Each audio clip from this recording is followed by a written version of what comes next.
Welcome to Created by Design. This is tutorial 8 and it is a remake of the original tutorial 8, which is all about our little knitted friends here by Louise Crowther. And this particular tutorial is dealing with what changes I have made to the shoes and the foot, how I do the foot without any seams. And it just works better for me, and hopefully you'll find some good hints along the way that might be helpful to you. For me, I particularly do not like having to do seams. So when I can find a way to eliminate them, that's what I do. Now, some of you have no problem with doing the seaming and enjoy it, and I think that's terrific. So I'm not saying one way is better than another. I'm just saying this is another way to do the feet and legs. So anytime on any of these little critters, which I think I adore and I think they're wonderful, if I can find a way to for me make it easier, that's what I'm going to do. So we're going to start with the shoe. The changes that I've made in the shoe definitely applies to the foot. They come out using the same process. And so what I start with is the cast on for the bottom of the shoe. As you well know, there's normally a seam here. So I've eliminated that seam. This is my cast on. And I've eliminated the seam in the top of the foot here. So it looks like there's a seam there, and it's just the way that it's, I do a 3 needle cast off here. And I'm going to show you that process. So to get started with, this is actually my owl. I'll show you his cute little face, get it here under the camera. And so the green and orange is what we've done for his shoe. And but I'm going to show you on some white yarn here how I actually get that started. So I like working with the flexi flips. Now, you don't have to have flexi flips by Addie to do this. I have gotten them because I was making socks and I thought they were terrific, and I thought, well, I'm going to try that on these little critters. And for me, they work wonderfully. But you can do circular needles, you know, something with a really long cable in here, or you could use 2 short needles in with the cable to do the same thing. Doesn't have to be the flexi flips. And actually anything you can do to work in a circle, to do circular knitting, will work. So you could even do that with straight double pointed needles. This just happens to be the kind that has the little cable in the center. And for me, that's what works. So how do we get started with eliminating that first stitch? Because the pattern has you making the shoe, which is what we're talking about, straight, and then you sew up a seam up the back here. And mine has no seam because I'm knitting it in the round. But we start here with this sole. So that's what I'm going to show you first. And to do the cast on for that, because it's not putting all the stitches on one needle, we're going to divide those stitches on 2 needles. So we're going to start the sole out knitting in the round right from the very beginning. So to do that, do this serpentine cast on. That's what I call it. I don't know what it's really called, but you're going to take your 2 needle tips pointing in the same direction, put your yarn in between the 2, and you're going to kind of hold that tight together, pinch that, give yourself a decent little tail here. Not that you'll weave it in at the end, but mainly if it's too short, it's kind of hard to hold in here. So I'm going to hold that with my thumb, and the pattern calls for 24 stitches to be cast on, and we're going to do that by putting 12 stitches on this needle and 12 on this needle. And we're going to do it in a serpentine method, so they're going to go on at the same time. So I'm counting when the yarn goes over the top needle, that's what I'm counting. So that's 1 stitch. There's 1. Do that again. If you see, I'm just weaving it back and forth. There's 2. Now you want to pull a little bit of the looseness out, but you don't want to pinch this down super, super tight. You don't want it sloppy, but don't pull it so tight that it can't breathe. So there's 2, 3, 4. Oh, missed that one. That's 4, 5, 6, 7, 8, 9, 10. Now if we were knitting the foot, I believe the pattern calls for 20 stitches cast on. That would be our cast on for the foot, but we're knitting for the shoe and you cast on 24. So let's double check here. 1, 2, 3, 4, 5, 6, 7, 8, 9, 10, 11, 12. So my thread or yarn is down here at the bottom, and I need it to be up here at the top. So I do 1 more wrap, and now my yarn is up at the top because this needle is sitting on top of this needle. So it's up here ready for me to work with it. I get my 3rd needle. Now hopefully I can do this gracefully and keep it in the camera and knit at the same time, but I'm going to do 1 row around. So this is our 24 stitches, but if you count it on this bottom needle down here, you're going to see that there's 1 more stitch more than we need, but I'll show you how we take care of that in a second. There's 13 and there'll be 12 up here. So I'm going to start out by knitting. I continue to kind of hold this in place, kind of just be aware that it doesn't come loose. And because these needles have the cable right here, I'm going to slip this needle so it's actually at the cable. And the reason why it's good to do that is it gives me a little more slack in here, makes it a little easier to knit off of the top. And this is why I love the flexi flips. See, I can just push that bottom needle out of the way. If these were straight double pointed needles, they will still work, but this needle is firm. You can't bend it if it was just a straight double pointed, but because it's the flexi flip, and or if you're using a short round needle, you know, you've got the advantage of that cable getting out of the way. So we're just going to knit across all of these stitches, just nothing fancy here. And it's kind of awkward, and you think, oh goodness, I slipped that one off, and everything can be fixed, fortunately. Keep my needle up here. I want to make sure I'm staying in the camera so you can see what I'm doing. And this is, you know, this row is a little bit awkward. I'm not going to say it's not, but don't worry too much about your tension or anything at this point in time, because we'll get that all put back in order when we get through knitting this top row here.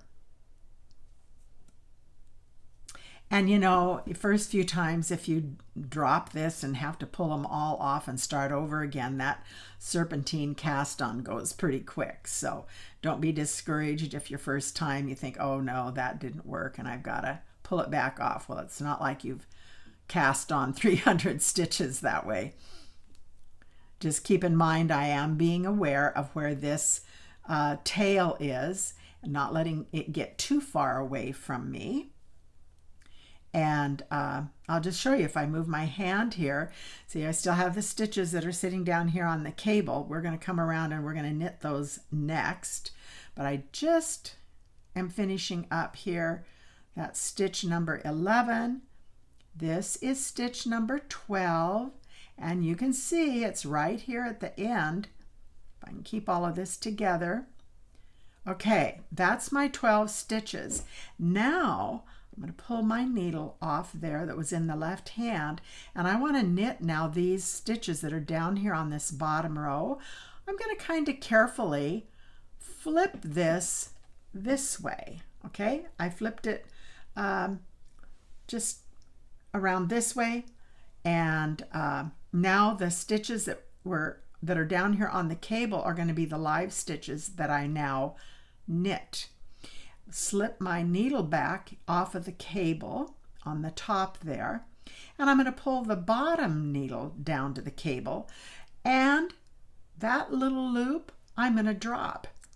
Now if I count 1, 2, 3, 4, 5, 6, 7, 8, 9, 10, 11, 12. That little wraparound was the 13th. I got rid of it by just dropping it. Doesn't hurt anything. It's just going to stay right there. And now pick my live yarn up again, and we're going to knit across these stitches right here. And what I'm doing right now is actually the purl row, which would be row 1 of your, be it your foot or your shoe. It calls for, after your cast on, it tells you to purl a row. Well, we're not going to be purling because we're knitting in the round. So every stitch becomes a knit. So every purl row is a knit row. And so this is actually row 1, and they call it a purl row. But like I say, we're knitting in the round. So no purling, it becomes a knit. And so what we've done is we've taken those 24 stitches that would be on a straight needle, and we've put them on the round, and this is how we start the sole of the shoe and or the foot, and we have eliminated the seam at the bottom of the foot or sole because we're knitting in the round. And we're just going to keep going around this sole now, following exactly what the pattern tells us to do, but it's doing it in the round rather than straight. And instead of all your stitches on one needle, we have the stitches on 2 needles. And this center section right here is where the seam would have been, and now it's a nice flat area, no seaming, and we will just continue. This is where we started for row 1. We've done it, and now we'll go to row 2 and do the increases just like the pattern says. So I think that's pretty simple. It works for me, and I hope you find it helpful for yourself when you knit these critters. Personally, I like it, but it's not the only way to do them. But pretty quick and pretty easy. So that's how you get started for both the foot and or the shoe. Now we're going to transition, because I think you can finish reading the pattern and figure out what to do on the shoe. Just follow it like it says to do. Now I want to show you another option with the shoe, and we're going to talk about this nice little ridge that you get on the shoe. In fact, I'm going to turn to that page of the pattern to see if I can find actually what page the instruction is on. Here in my book, I meant to have that open on the shoes. I think I can find it here quickly. But I find I have some arthritis in my hand. And so when the knitting gets tight, that little section is kind of hard to do, excuse me, It's row 13, where you have your, you count down 4 rows, and you're going to pick up the stitch 4 rows down and knit it together. And I've got a sample here already set up. This is my foot that I've just finished, and I'm up to row 13. I shouldn't say not foot, this is my shoe. And it has you do that nice little binding, I would call it, or makes it look like the sole. And you fold your work down, and you're going to find the 4th row down, and you pick up the purl bump 4 rows down. Well, for my hands, like I say, I've got just enough arthritis that it kind of became it was probably one of the more difficult parts for me on knitting the shoes. And I thought there's got to be a simpler way to go down and pick that stitch up. And so I have a nifty little tool. I'm going to grab it right here. You probably all have this. I don't know how I lived without it in my knitting before, but it's just a crochet hook on one end, and it is a pointed on the other end.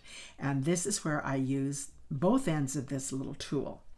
And it allows me to count the bumps, 1, 2, 3, 4, and I stick that pointed little point in there. Sorry about the dogs barking. Somebody came to our door, so you heard Roy and Kramer, our 2 little Havanese, barking there. So hopefully we can continue this on without too much interruption from my puppy dogs. So here we are with the little tool. I've gone through the purl bump on the 4th row, and I bring it through the stitch on my needle.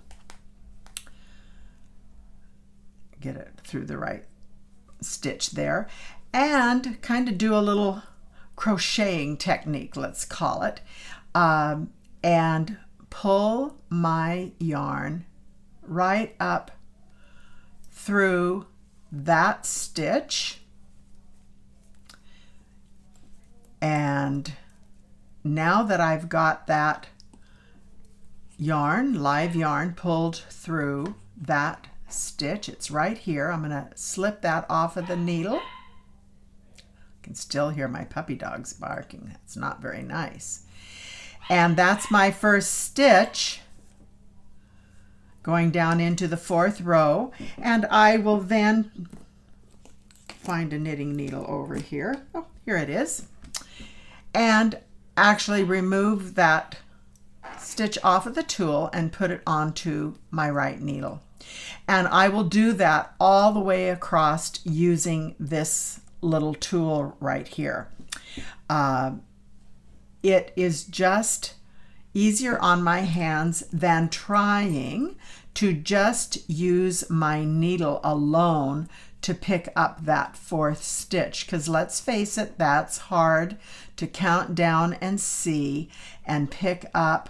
I mean, we can do it and go through here, and then, well, I went through the wrong way, and then knit that off. It can be done that way, and I've done it, but I just find that using this little tool helps me. It's just easier on my hands. So that's one little trick that I have found that's very, very helpful. So that's how I finish my shoes off at this point.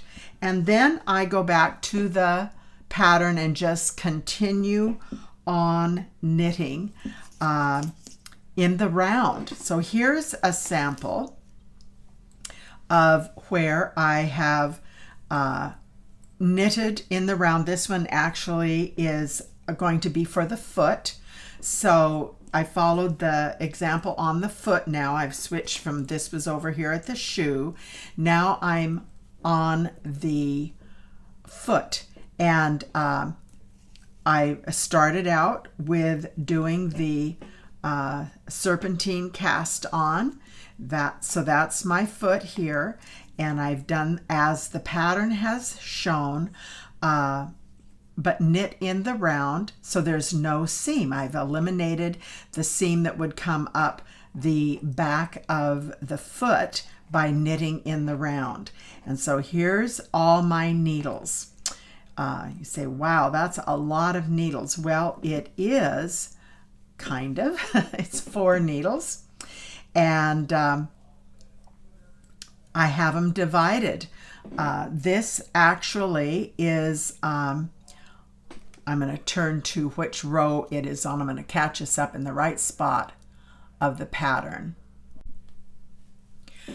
Okay, on row 20, for making the leg, because it starts, at the bottom on the foot, I'm sitting right here at row 20, and we cast off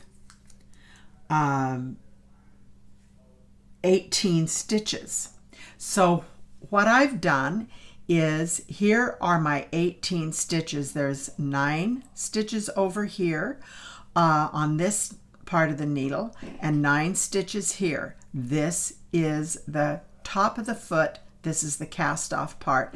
This is where the leg would be. So I've divided my stitches in half, with a portion of them being on these needles over here, the other half over here. And so up here on this set of needles here are the stitches that are to be cast off. But instead of casting off and then sewing that up, I have found that doing a 3 needle bind off gives us, I'll show you over here on my owl, gives me a very nice, clean, show it there, a nice, clean seam. So there's still a seam, but it's all knitted together rather than stitched together. So I'm going to show you how I do that. For those of you that have knitted a lot, you probably know of a 3 needle bind off. I turn it inside out at this point because I want that nice smooth seam at the top. If you bind off with it as it was, you're going to get a little ridge on the top, and that's okay.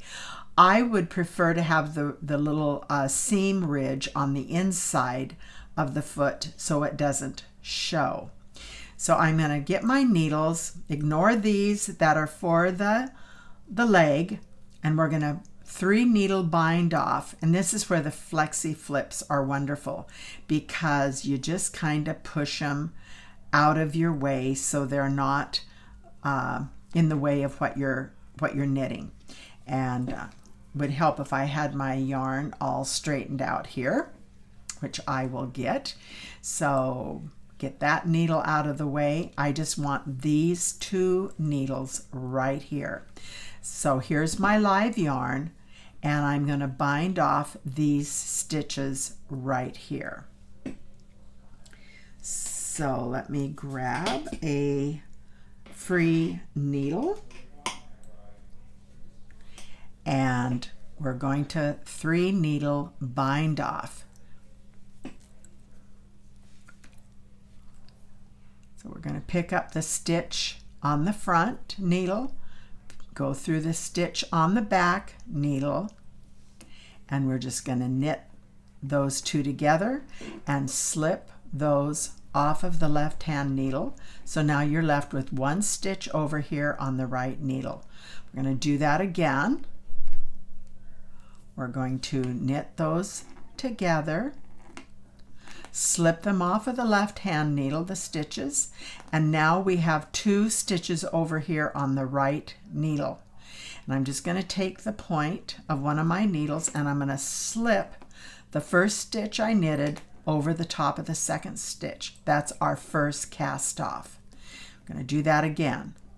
Pick up the first stitch off of the front needle, pick up the stitch off of the back needle here, knit that together, slip those off of your left hand needle. Now we have 2 stitches again over here on the right needle. Pick up that first stitch and slip it over the second stitch, and there's our second bind off, and we're going to do that all the way across. And that's how we get this really nice finished foot, no stitch, and no seam, and it's nice clean seam. And that's how I do a foot and a leg with no seams in it. So then I'm going to continue, once I get that bound off, turn my work back to front and finish knitting this leg. And I knit in the round and just completely follow the pattern at that point. And I've done another tutorial where I put the rest of the body parts together for whichever animal that I'm knitting, and I get the legs and the arms done first, and then I do the body and knit these pieces in as I go. So that's what I do to the leg and the shoe to eliminate seams. I wanted to show you one other shoe that I make, which is a modified shoe. Rather than doing that more complicated ridge like this shoe here, and this is nice. But if sometimes I don't want to do that, it's a little more difficult, a little harder on my hands. I do this, where all you do is, before you do the 4 rows of stocking knit stitch like the shoe pattern calls for, I do a purl ridge omitting the 4 rows and go right on with my shoe top. And so that's just a purl row. So I totally eliminate doing this 4 rows of stocking stitch and then having to knit into the 4th row down. This is much easier. It gives a similar look. I think very acceptable, much quicker, and I think very acceptable. I think that shoe turns out just fine, fits, and just doesn't have quite as much structure to it. So honestly, I normally do this one with the sole, the tighter sole. I kind of save it for the tennis shoe.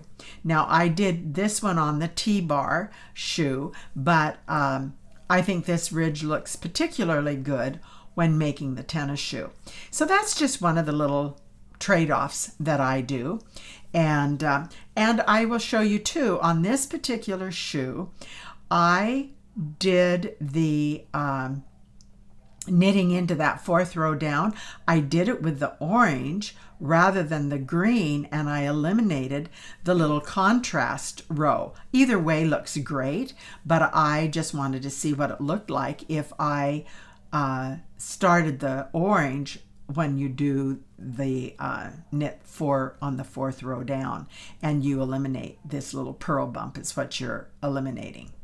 So there's 2 different modifications in that shoe. One last little thing that I have done that's kind of fun with the shoes, or feet I should say, is this.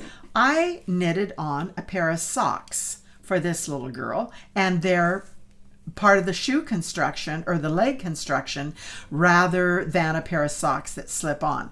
Now, I did this before I was eliminating the seams. So I don't do as well seaming, and I just didn't think my work looked real well. That's why I was motivated to do seamless feet and seamless shoes. And I just, in the stripes, in sewing this together, I just was not as happy with it. So that was my motivation for learning how to do these legs and feet seamless, so there was no sewing. This is what I came up with on the top of my foot. which is okay. It's kind of a decoration, but that's my seam that I sewed together. I chose to do it that way, but honestly, I really like the seamless, which is, well, I'm calling it seamless, which this is the owl. And that's where it's the 3 needle bind off. I like that finish better. So, but I love these little socks, and I'll post some individual pictures about these socks and how I made the ruffle on the leg and then continued on up the leg. But see, this is a seamless leg. There's no seam. To knit the sock, I just knitted up the leg as tall as I wanted the sock to be, and I left the live stitches on the needle. I picked up a second set of stitches on another set of needle and did a yarn over knit one, a couple of rows around, and then I cast off. Totally knitted in the round, using the Flexi Flip needles really makes that easy to do. These are so bendable, but you can accomplish the same thing with a circular needle that might have a little bit longer cable, or you could do it with the magic loop concept with a much longer cabled needle. So there's several ways to accomplish it. I just like using the Flexi Flip. So that's our tutorial about feet and legs. I hope this was beneficial, giving you some little hints along the way of what I do to make it easier for me. And maybe you'll find some ways. Give me some shout outs if you did it and you found value in it. And you maybe have some tips to share. So thank you for watching. I have several other episodes on my YouTube channel, so please take time to watch them, and I hope you're enjoying knitting and knitting these critters as much as I do. So thanks for watching. See you next time. Bye now.